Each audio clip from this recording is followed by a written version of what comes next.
massive number here. All right, folks, now let's get you into this college football free play here. We got Ohio versus Ohio State here in the line.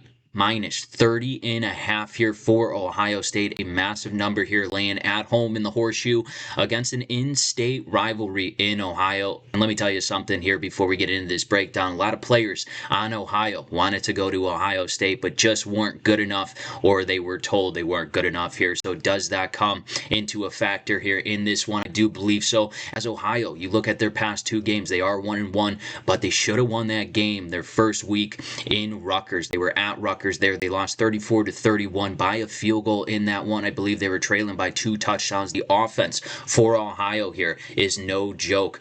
I love their quarterback play, and you look at their offense in yards per game. They're averaging 434 yards here per game. They're clearly moving the ball downfield on the offensive side of things. Their defense is something I'm a little more concerned on in this game, especially against a massive powerhouse offense like Ohio State here, and they could absolutely pick apart the secondary for Ohio. That is my one concern coming in this game, but you look at who Ohio has played.